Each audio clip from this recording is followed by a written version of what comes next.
Monsieur Mokhtar Mbacké, vous êtes le directeur manager général de SenMedical.com. Vous venez d'assister à la journée porte ouverte organisée par les forces armées à l'hôpital Yacho de Ouakam. Au sortir de cette visite, quelles sont vos impressions?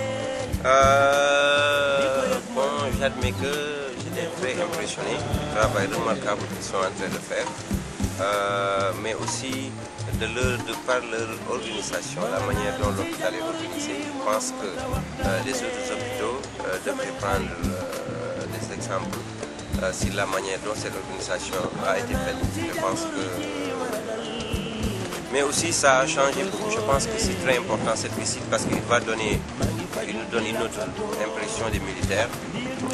Cela veut dire non seulement le rôle de défense, mais aussi de sécurité et de secours, mais aussi d'assistance à la population.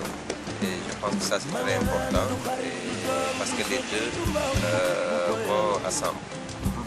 Votre rêve de toujours a été de doter le Sénégal d'un système de santé fiable et général à partir de votre portail internet. Quelles sont les initiatives ou bien les projets que vous avez pour l'hôpital de Ouakam?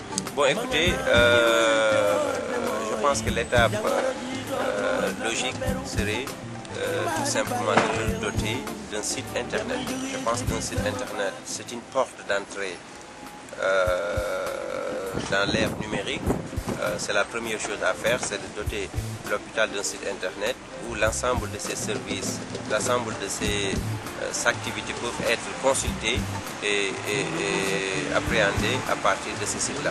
Je pense que le fait de doter le Sénégal d'un système d'information médicale, ce n'est pas seulement une question technique, c'est une question de politique, c'est une question juridique, c'est une question de consensus, qu'il faut regrouper l'ensemble des acteurs administratifs, les décideurs, mais aussi la population à cela, et cela demande beaucoup.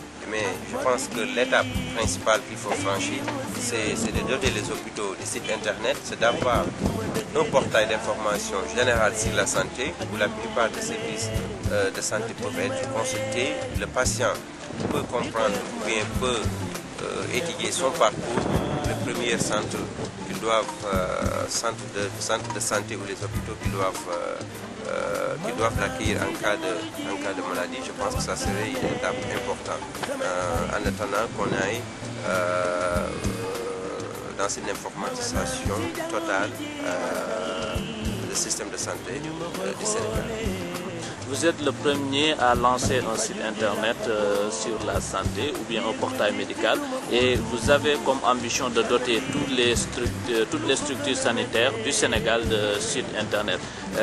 Comment est-ce que vous est venu ce projet? Quel est le coût? Quels sont ceux qui vous accompagnent dans le projet pour vous permettre de mettre tout ça en place? L'idée m'est venue en vrac comme ça, comme je travaillais dans l'informatique, j'ai toujours voulu trouver une application pratique, palpable, faisable dans les découvertes techniques et scientifiques. Je pense que c'est ça. La science qui est une abstraction pour des découvertes, mais aussi l'application pratique de ces découvertes, c'est ça qui est la technologie. Et je pense que j'ai toujours voulu combiner les deux. Tout ce que j'ai étudié, de le traduire en quelque chose de pratique qui est utile à la société. Et je pense que c'est là où l'idée m'est venue de créer un site, un portail d'information sur la santé. Et je pense que au début, on n'avait pas des accompagnants, mais on a reçu des encouragements des autorités sénégalaises, mais aussi de certains privés, comme le Carrefour Médical, et le soutien et l'engouement dont ce projet fait l'objet, c'est très important. Je vous remercie. tey jii ma siiwal ko waaye dootuma dëkkee di xalaat fi mu ma dalee ak ni mu ma dalee donte li may wayee di ko yëg man neexut a waxtaane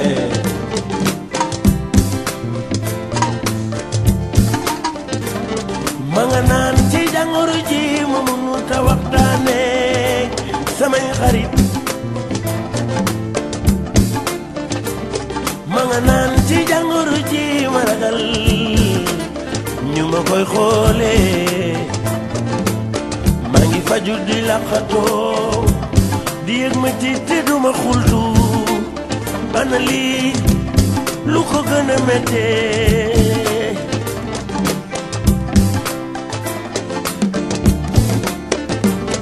ma nga naan du xarit du doom du sët du mbokk bu ko yëg samay nattangoo tey ñooy samay wetal di samay wéruwaay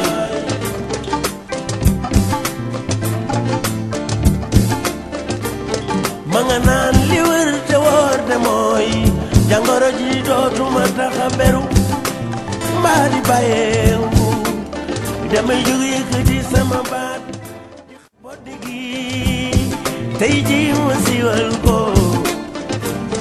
waaye dootuma dëkkee di xalaat fi mu ma dalee ak ni mu ma dalee donte li may wayee di ko yëg man neexut a waxtaane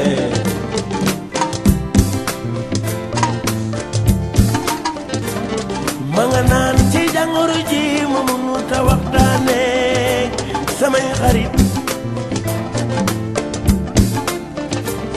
ma nga naan ci jàngoro ji ma ragal ñu ma koy xoolee maa ngi faju di laqatoo di yëg ma ci te duma xultu ana lii lu ko gën a méttee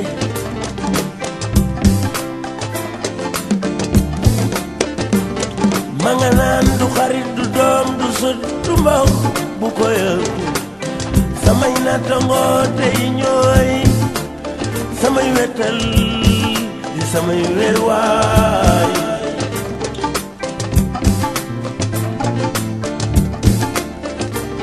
ma nga naan li wër te wóor te mooy jàngoro ji dootuma tax a beru mbaa di bàyyeewu damay jóg yëkkati sama baat boo déggi tey ji ma siiwal ko waaye dootuma dëkkee di xalaat fi mu ma dalee ak ni mu ma dalee donte li may wayee di ko yëg man neexut a waxtaane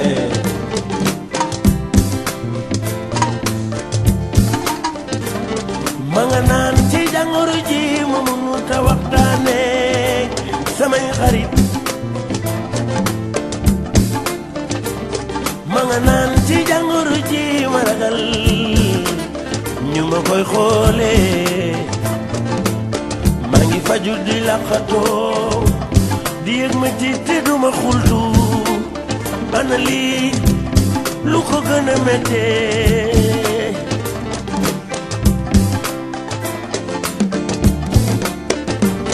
ma nga naan du xarit du doom du sët du mbokk bu ko yëg samay nattangoo tey ñooy samay wetal di samay wéruwaay